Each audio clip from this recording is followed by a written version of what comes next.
As we come to the exciting conclusion of our 40 days of fasting and prayer for revival, I want to walk with you through an interesting 2-verse observation found in 1 Chronicles chapter 4, verses 9 and 10.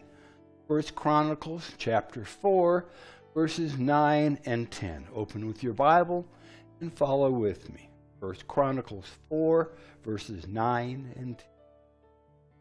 Verse 9, and Jabez was more honorable than his brothers, and his mother called him his name Jabez, saying, because I bore him with sorrow. And Jabez called upon the God of Israel. This is later on in his life. Jabez called upon the God of Israel, saying, oh, that you would bless me indeed and enlarge my coast, and that your hand might be with me, and that you would keep me from evil, that it may not grieve me. And God granted him that which he had requested. Now, Jabez started out his life with a bad name, literally. The principle that we're referring to here is that name denotes character. Now, this comes from Adam, the original man, because Adam had the task of naming the animals, and he named them based on some characteristics. So, name denotes character. And Jabez grew up with a name that shamed him no matter what he did. So he would have a hard time achieving anything, including having friends and opportunities, because of what his name represented. But God always has the last word. Look at verse 9. Verse 9. Jabez was more honorable than his brothers, in spite of his name and what his name. Somehow, Jabez's character was very different from what his name said about him. And in the middle of all of this anxiety, opposition, and frustration, Jabez had a relationship with the Lord that God would later honor. Not only did Jabez know about God, he had confidence that God would hear his prayers and that God would answer them. And we can know this because Jabez had asked for the Lord to do things that would benefit others as well as himself, and he approached the Lord with boldness, not hesitating or doubting. The phrase, enlarge my coast, meant to enlarge his sphere of influence. That, in and of itself, was a huge request. Remember that his name meant that his mother had birthed him in sorrow. What was that sorrow? Was it childbirth? Was it her inability to care for him? Or was there something more ominous that we can only imagine that caused her to not only give her child a name that would shame him, but would remind her of a tragic event? We don't know. But Jabez was an overcomer. Jabez had a vision for his life. And whatever that vision was, it had not yet been fulfilled, and Jabez was seeking God's help in achieving his destiny. And we know that if we seek the Lord with our entire being, that not only will he be found, but that he will give us the desires of our heart. And this means more than not only the fulfillment of our heart's desires, but that God will place the dreams, the desires, and the ideas that He has created for us inside of our hearts. And then He will fulfill those dreams, desires, and ideas that He created us to achieve. Now listen to the second part of Jabez's request.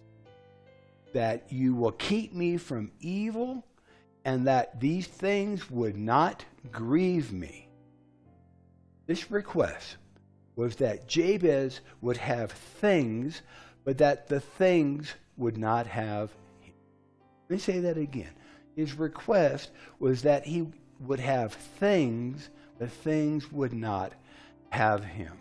This included his heart, his time, his talents, and his treasuries.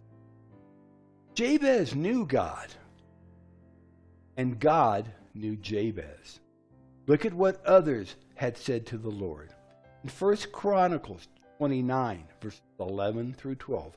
1 Chronicles chapter 29, verses 11 and 12. Thine, O Lord, is the greatness and the power and the glory and the victory and the majesty. For all that is in heaven and on the earth is thine. Thine is the kingdom, O Lord, and thou art exalted as head above all. Both riches and honor come of thee, and thou reignest over all. And in thine hand is power and might. And in thy hand it is to make great and to give strength to all. 1 Chronicles 29, 11 and 12. Proverbs chapter 10, verse 22. Proverbs 10, 22.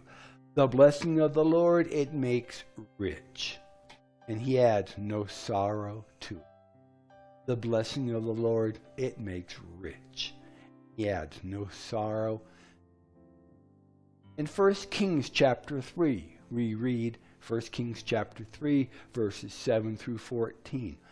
Solomon prayed to the Lord, and he said, I am but a little child. I know not how to go out or how to come in. And thy servant is in the midst of thy people, which thou hast chosen, a great people that cannot be numbered nor counted for multitude. Verse 9, give therefore thy servant an understanding heart to judge thy people, that I may discern between good and bad. For who is able to judge this thy so great a people? And this speech, this request, this prayer, this petition pleased the Lord, that Solomon had asked this thing. And God said unto him, because thou hast asked this thing, and hast not asked for thyself a long life, neither hast asked riches for thyself, nor hast asked the life of thine enemies, but hast asked for thyself understanding to discern judgment. Behold, I have done according to thy words. Lo, I have given thee a wise and an understanding heart, so that there was none like thee before thee, neither after thee shall any arise like unto thee. Verse 13, and I have also given thee that which thou hast not asked, both riches and honor, so that there shall not be among the kings any like unto thee all thy days. And if thou wilt walk in my ways to keep my statutes and my commandments, as thy father David did walk, then I will lengthen your days. In 1 Kings chapter 4, 1 Kings chapter 4, verses 29 and 30. And God gave Solomon wisdom and understanding exceeding much, and largeness of heart, even as the sand that is on the seashore.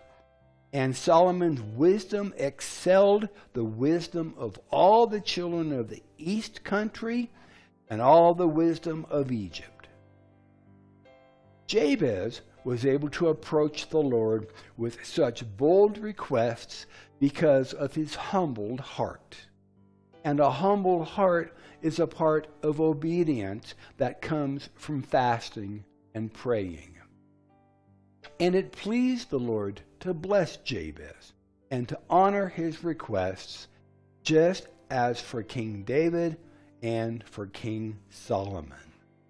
So if you've been following with us, and if you've joined your faith with ours throughout this revival campaign, you are in a position of favor to ask the Lord whatsoever you want. No matter if you fasted 1 day, 3 days, 14 days, 21 days, or even 40 days. 1 John 5, verses 14 and 15 reminds us, and this is the confidence that we have in him, that if we ask anything according to his will, he hears us. And if we know that he hears us, whatsoever we ask, we know that we have the petitions that we desire of him. Thank you for joining with us. Thank you for praying with us and for praying for us. Thank you to those who have supported us financially as well. The blessings of the Lord belong to those who seek him and ask. This is Pastor Steve. Our church is La Viña de Gracia in La Calera, Colombia, a little ways outside of the capital city of Bogota. So until next time, may the Lord richly bless you, prosper you, and keep you safe as you follow hard after him.